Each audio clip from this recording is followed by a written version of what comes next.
Hey guys, today we're going to talk about 11 phrases that you should know if you are studying Russian. These phrases are very, very useful. They're used all the time. And if you use these phrases in your Russian speech, you will sound much more natural. The first phrase we're going to talk about today is kapets.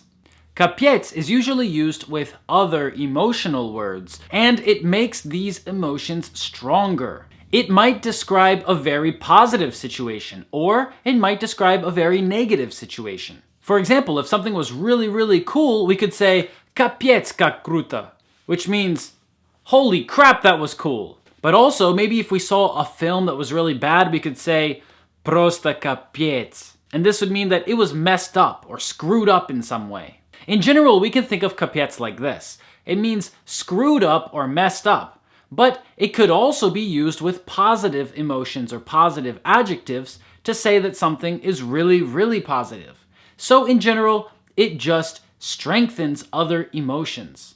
It might also just be used alone, by itself, to answer questions about how something is or how something happened. Like, John, how was your day today?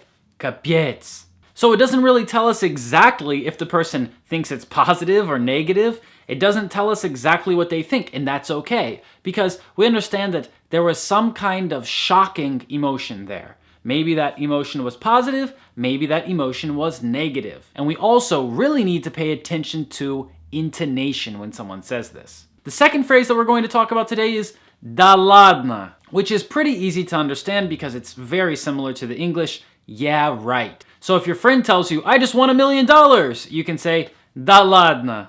Or if somebody tells you, I'm the king of a country, you can say da ladna.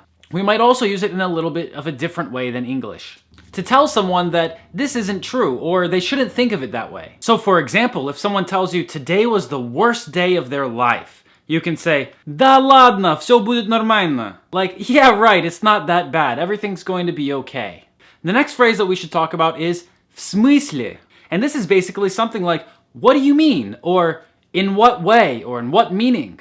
For example, your colleague tells you, this week we're not getting paid.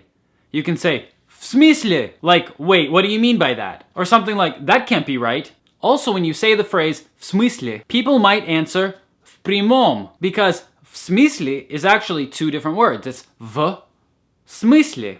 So it's something like in English when we say meaning, like someone tells you, there are 3 of us, but only 2 people can go, so you have to stay here.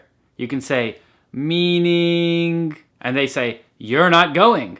Also, when we say в смысле, and they answer в прямом, this is like in English when we say, in what sense? And they say, in the direct sense. Or, in what meaning? And they say, in the direct meaning. The next word we're talking about is вот. And generally this means something like here, or here it is. But also, it's very common to hear this word at the end of a phrase, or at the end of a sentence, or at the end of someone's speech, to mean, that's it, or that's all, or here's what I have to say. For example, я хочу сказать, что это не сложно. Вот. And that means, I want to say that it's not difficult. There it is. Or here you go. So adding вот to the end of the sentence means, I'm done. It's your turn to speak. We don't really have a good word like this in English. We might also combine вот with other words. For example, вот он, or вот она. And this means, here she is, or look, there he is. Or maybe at the beginning of a sentence to present something. Like in English we might say, here's what we need to do, вот что нам нужно сделать. And the next phrase that we need to talk about is просто так. So this is 2 words again. It means just because. Or that's just the way it is. Or for no other reason, just because. Я просто так не буду лететь в Москву. This means, I'm not going to fly to Moscow just because. So we might use it as a short answer to a question. Like someone asks, why did you do that? And you answer, просто так, just because.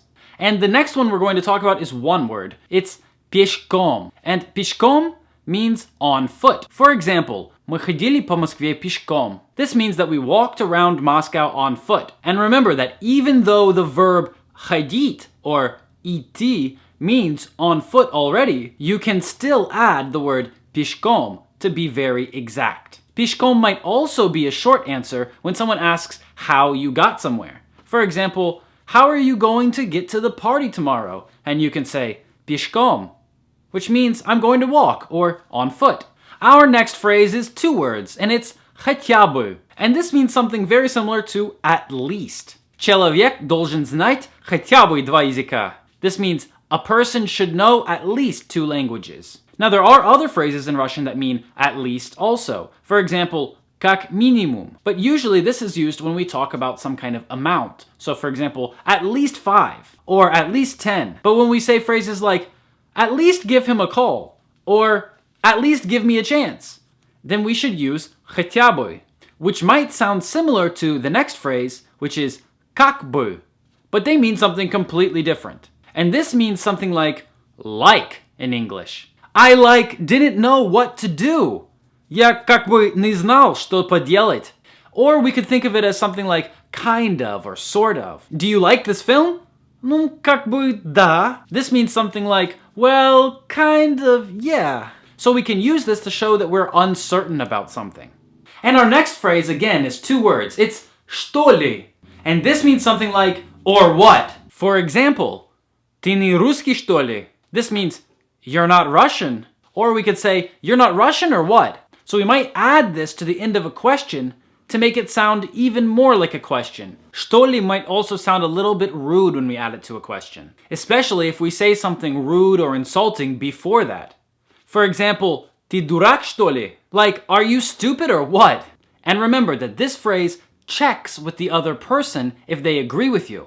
It's basically like saying, isn't that right? So in English, we might sometimes use the phrase or what in a different way than how we use что ли. So it's not exactly like or what, but it's more like a checking question at the end of a phrase. And the last 2 phrases that we're going to talk about are 1-word phrases. So the next one is тогда. And тогда means then. And it has many of the same multiple meanings as the word then in English. For example, if you're not going, then I won't go. We can use it in this meaning. We could also use it at the end of the phrase. For example, I told you I would give you an answer tomorrow, so I will give you an answer then. Or even with the example, when I have an answer, then I will tell you. For all of these situations, we can use the word тогда. And the last word that we're going to talk about today is иначе. And иначе means otherwise. Начинайте сейчас, иначе не успеете. This means start now, otherwise you won't have time, or you won't make it in time.